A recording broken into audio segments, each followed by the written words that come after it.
Sir नमस्कार, देशभक्ति dialogue से हीरा परियार। सबसे पहले आपको नमस्कार और देशभक्ति डायलॉग की ओर से सभी दर्शकों की ओर से आपको नमस्कार। सर सबसे पहले तो हम ये जानना चाहते हैं कि उत्तराखंड के अंतर्गत जो अभी आपदा आ रखी है, उस आपदा के लिए जैसे बागेश्वर डिस्ट्रिक्ट हो गया, अपना कपकोट वाला एरिया और अपना गढ़वाल वाला एरिया और पिथौरागढ़ वाला एरिया, तो उसके लिए आपके क्या प्रबंधन आपके द्वारा किए जा रहे हैं? देखिए, आपदा प्रबंधन के दृष्टिकोण से पूरे प्रदेश में जहाँ जहाँ आपदा आ रही है, माननीय मुख्यमंत्री जी के नेतृत्व में आपदा के राहत कार्यक्रम तुरंत और बहुत तीव्र गति से आगे बढ़ रहे हैं। आपने देखा भी होगा कि अभी थराली के अंदर जो है चिनूक हेलीकॉप्टर से बड़ी बड़ी मशीनें वहां पहुंचाई गई और जो कार्य महीनों नहीं हो सकते थे, मुख्यमंत्री जी के नेतृत्व में वो कार्य 3 दिन के अंदर वहां पे जनजीवन को बहाल करने का कार्य किया गया। चाहे वो लाइट का हो, चाहे मोबाइल का हो, चाहे खाने का हो, चाहे लोगों को शिविर स्थान पर रखने का हो, चाहे स्वास्थ्य सेवाएं देने का हो।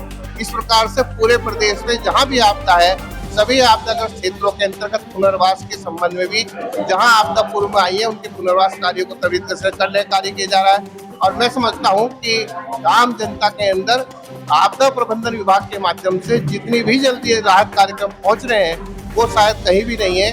और जनता को मुख्यमंत्री जी का स्पष्ट अधिकारियों का आदेश है कि हमें जहां भी कोई घटना होती है वहां राहत कार्यक्रम को तुरंत लेके पहुंचना है, ताकि जनता को परेशानी ना हो। सर आपदा से जो ग्रसित लोग हैं उनके लिए कोई एक्स्ट्रा बजट एलोकेशन किया गया है? बजट की कोई कमी नहीं है। कहीं भी कोई आपदा आ रही है तो वहां पे पैसा तुरंत जिला प्रशासन को दिया जा रहा है और इस परिस्थिति में पैसे के कारण कोई काम नहीं रुक रहा है। अभी एक बहुत बड़ी मात्रा में पैसा लगातार जिलों के अंदर डिस्ट्रीब्यूट होता रहता है, इसलिए पैसे की कोई विषय नहीं है। आज यहाँ भारतीय जनता पार्टी के कार्यालय पे भी मैं पहुंचा माननीय जिलाध्यक्ष जी के आग्रह पर, और हम सब जिले के कार्यकर्ताओं द्वारा जिले के संबंध में कि कहाँ आपदा के द्वारा जनजीवन प्रभावित हुआ है, कहाँ पे भूस्खलन हुआ है, कहाँ पे पशु हानि हुई है, जन हानि हुई है, उन सब चीजों के संबंध में चर्चा की है। क्योंकि अभी जिला आपदा प्राधिकरण की बैठक है, उस संबंध में उस बैठक के अंतर्गत ये विषय भी आ जाए और उनका कोई भी रचनात्मक परिणाम निकले, इसी विषय को लेकर भी यहाँ पर बैठक हुई है। One more last question sir please.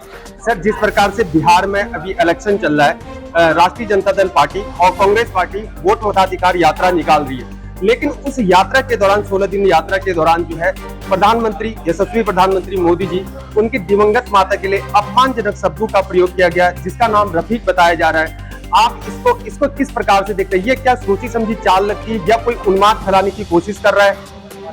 देखिए, कांग्रेस की आज से नहीं है, पहले से वो अपनी संस्कृति रही है कि वो देश को और देश के बड़े नेताओं को हमेशा पद प्रतिष्ठित करने के में जो भी पदों बैठे हैं उनको संबंध में अपने गलत तथ्यों के द्वारा कुछ न कुछ करते रहते हैं। इसलिए इस संबंध में तो कोई टिप्पणी नहीं कहेगी। प्रधानमंत्री जी के संबंध में या उनके परिवार के संबंध में कोई बात कहेगा तो वो उसकी बात उसके मुंह में पड़ रही है।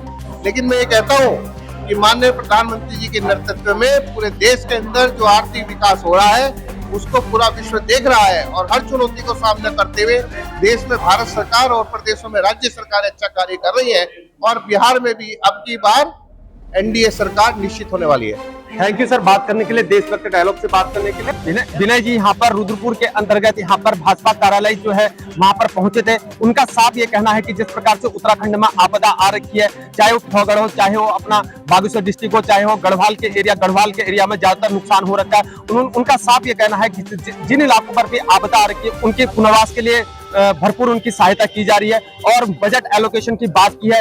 और साथ में बिहार के अंतर्गत जो है 16 दिन की जो मताधिकार यात्रा निकली है, उस मताधिकार यात्रा में जो है यशस्वी प्रधानमंत्री मोदी जी की दिवंगत माता के लिए अपमानजनक शब्दों का प्रयोग किया गया है। उनको उन्होंने अशोभनीय बताया है और राहुल गांधी जी के लिए जो है तीखी टिप्पणी की है। और उनका साफ ये कहना है कि बिहार में भी जो है अब एनडीए की सरकार पूर्ण बहुमत के साथ बनेगी। उनका साफ संदेश यह है। देशभक्ति डायलॉग के साथ, हीरा परिवार के साथ, जय हिंद, भारत माता की जय।